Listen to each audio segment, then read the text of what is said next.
Nobody 2 trailer ವಿಮರ್ಶೆ ಕನ್ನಡದಲ್ಲಿ. Nobody 2 trailer ಬಿಟ್ಟಿದ್ದಾರೆ. ಬಾಬ್ ಓಡೆನ್ಕರ್ಕ್ ಮತ್ತೆ ಬಂದಿದ್ದಾರೆ.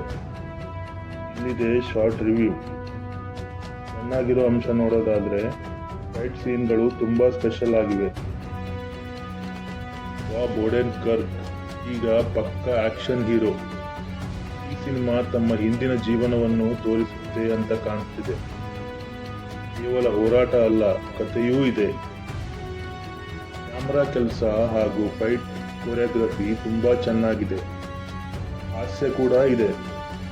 ಗಂಭೀರವಾಗಿ ನಗಿಸುವ ಶೈಲಿ. ನೆಗೆಟಿವ್ ಅಂಶಗಳ ಬಗ್ಗೆ ಮಾತಾಡೋದಾದ್ರೆ ಕೆಲವು ಸೀನ್ಗಳು ಮೊದಲ ಸಿನಿಮಾದಂತೆಯೇ ಇವೆ. ಹೊಸದೇನೂ ಇಲ್ಲ ಅನ್ನಿಸಬಹುದು. ವಿಲನ್ ಬಗ್ಗೆ ಹೆಚ್ಚು ತೋರಿಸಿಲ್ಲ. ದೊಡ್ಡ ಪಾತ್ರವೂ ಇದೆಯೋ ಇಲ್ಲವೋ ಗೊತ್ತಿಲ್ಲ. ಕಥೆಯಲ್ಲಿ ಏನಾದರೂ ಹೊಸತನ ಕಾಣಿಸ್ತಾ ಇಲ್ಲ. ಒಟ್ಟಿನಲ್ಲಿ ಟ್ರೇಲರ್ ಚೆನ್ನಾಗಿಯೇ ಇದೆ. ಸಿನಿಮಾ ಹಿಟ್ ಆಗ್ಬಹುದು. ಆಕ್ಷನ್ ಲವರ್ಸ್ ಇದ್ದೀರಾ ಅಂದ್ರೆ ಇದನ್ನು ಮಿಸ್ ಮಾಡ್ಕೋಬೇಡಿ. ನಿಮಗೆ ಟ್ರೇಲರ್ ಹೇಗನ್ನಿಸ್ತು ಕಮೆಂಟ್ ಮಾಡಿ, ಲೈಕ್ ಮಾಡಿ, ಫಾಲೋ ಮಾಡ್ತೀರಿ ಅಂದ್ರೆ ಇನ್ನೂ ಒಳ್ಳೆ ರಿವ್ಯೂಗಳು ಬರುತ್ತೆ. ಹಾಗೆ ತಪ್ಪದೇ ಸಬ್ಸ್ಕ್ರೈಬ್ ಮಾಡಿ.